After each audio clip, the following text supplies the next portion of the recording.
There have been unverified reports this week that the Northern Christian Elders Forum, who claim to represent adherents of the faith in the northern parts of Nigeria, had endorsed the presidential aspirations of Bola Tinubu, the presidential candidate of the All Progressives Congress.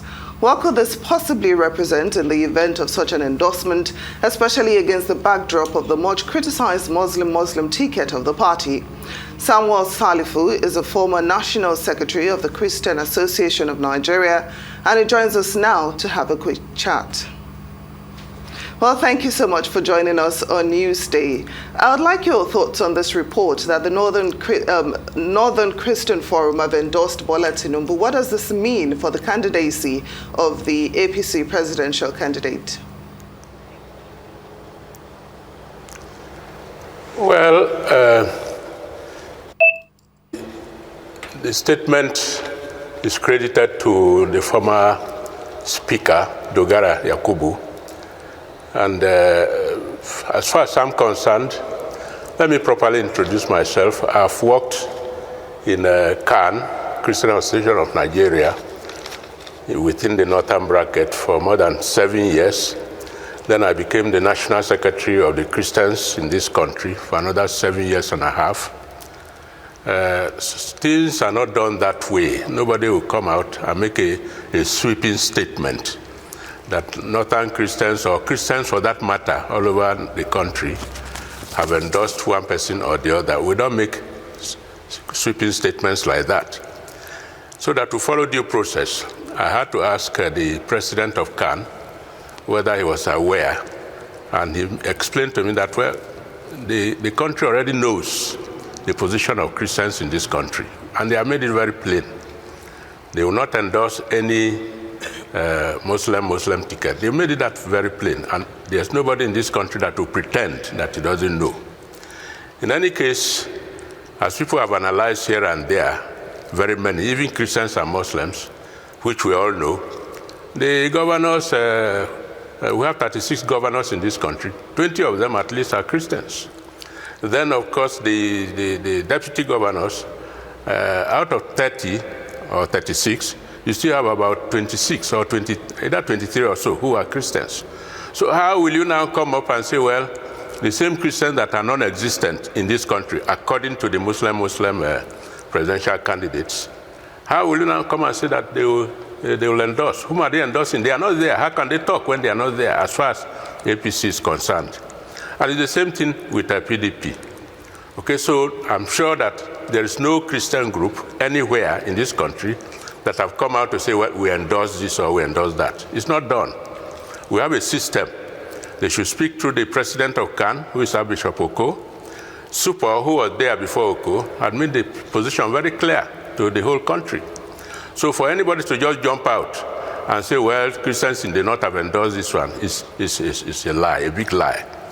Even if it is something like that, I'm in a position to know, being their former secretary. And the person that made the statement is the former speaker.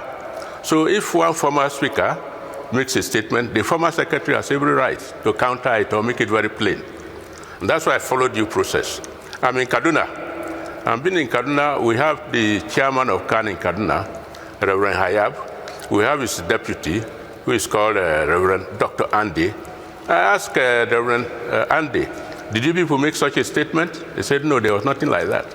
In fact, Andy is also within the, what we call the,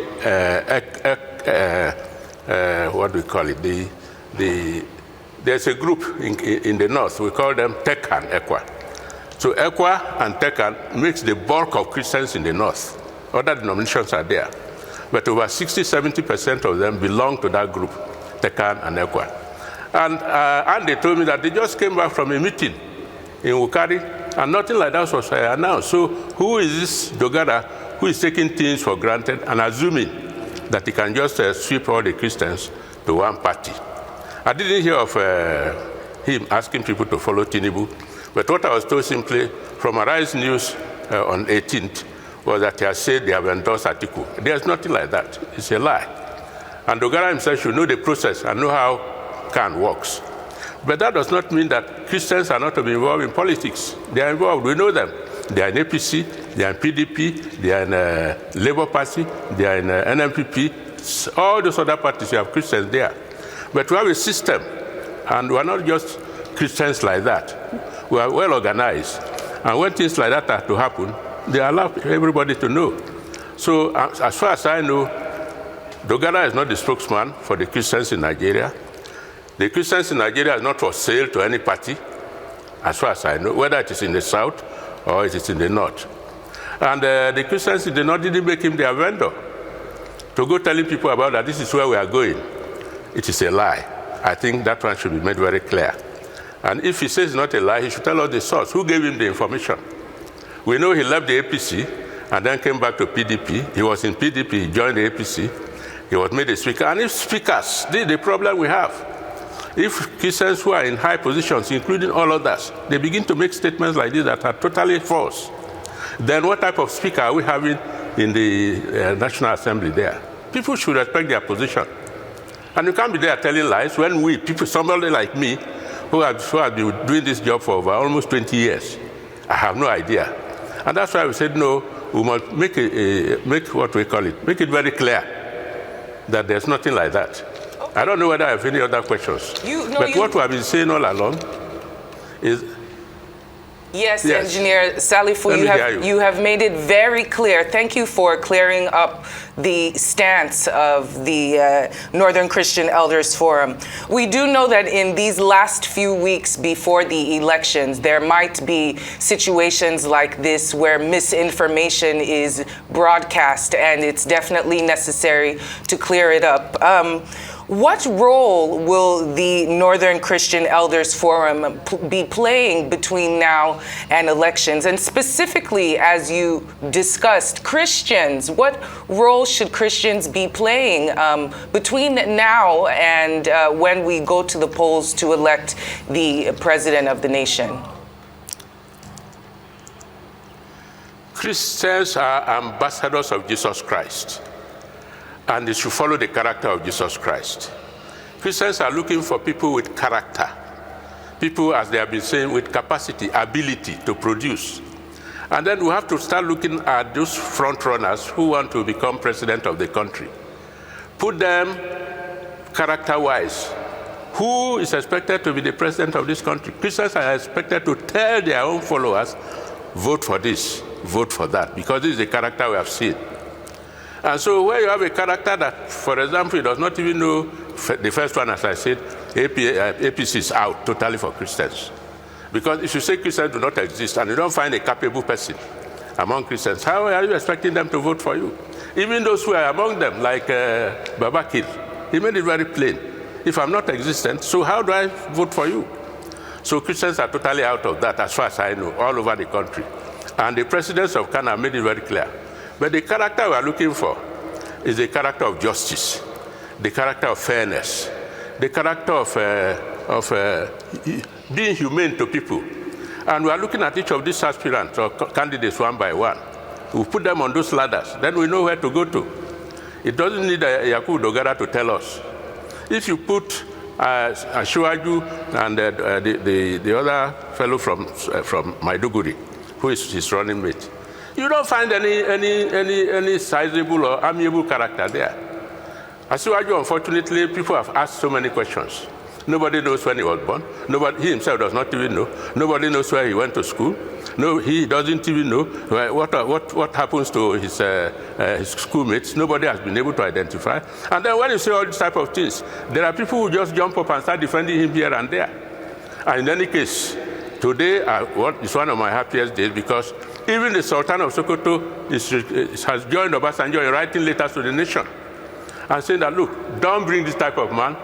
We know they are politicians, but Nigerians are not fools. Our eyes have opened. If I may credit people like Buhari, he has done a very good thing by making sure that he took us to the down the depth, so that our eyes will be open to know what to do. I believe that whoever is coming now would have learned his lesson, and Christians and Muslims would have learned their lesson. They are talking with one voice. They are saying they want character. They don't want anybody who would now put them into this mess all over again. Then, of course, you come to people like Atiku. Atiku, he stood openly. The whole country had it. When he said, well, they shouldn't vote for an Igbo, they shouldn't vote for Yoruba, they should vote for him. That doesn't make sense now. In a country that has over how many, 375 tribes, then one person comes and says it is his turn. Then they start playing all the type of dangerous political games. They think that Nigerians are fools and we are not able to see. We are not fools, only that we are not talking. Okay? And those who have cases with Atiku have been, so there's no way you tell Christians to now say, okay, now let me just give one simple example. The thing that pains Christians, Dogara was roasted alive in Sokoto. Atiku, even the Sultan of Sokoto condemned it. Buhari condemned it. Atiku, he was just an aspirant then. He condemned and deleted it. Now, what does that show the Christian? Which means if he becomes president, somebody is teleguiding him from behind. He will not listen to your constitution. He will just do what suits him. And he proved it all over again. When the PDP agreed. Well, I'm sure we have to point out that Atiku said he did not authorize, the condemnation, the initial condemnation that was deleted. Now, whether you believe that or not, that's another topic of discussion. But according to him, he did not authorize that condemnation. That's why he deleted it. Now, I'd like us to move on to another issue. The election is just a few weeks away, and we have reports of some politicians buying PVCs. This comes amidst fears that the worsening insecurity in the country might even scuttle the election. But I'd like to have your assessment of INEC's preparation towards the elections and efforts being taken by security forces to secure the nation during the elections and even afterwards. Can you talk to us about that? Since I don't know how much time I have, let me just be brief. For me, INEC is doing a very good job for now. That is if we are to trust them. Let's hope that they don't come to the 9th hour and then change things all over again. But otherwise, for now, I trust what they are saying. And also, I must give a good remark concerning Arai's setup. You seem to be the conscience of the nation for now. I think everybody seems to know that Arise is the conscience of the nation for now. I beg you people to continue the good work. Because if you derail, everybody knows that you have derailed.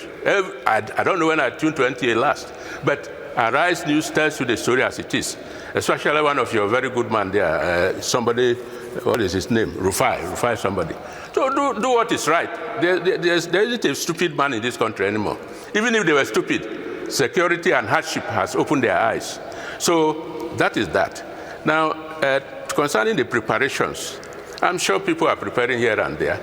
For example, I've never met let me not tell any lie. I only met him only once. That is the Labour Party president, candidate. I met him when, that was in Abuja, when they were installing the president of CAN. Since then, I've never seen him. But I know how I've gone around this country because I see the character in him. I see the seriousness in him. I see how he meets people's needs. When others are doing jamboree, when there was flood there, he was in the camp with those people who were displaced. And then people were asking, what is he doing there? Some say, oh, he's being political. He cannot be political. Where were the others? Where did they go that time? Sorry to interrupt you. So we are looking. We have completely exhausted the time. We thank you so much for your kind words about the station and the work that we're doing. And we also thank you for joining the program.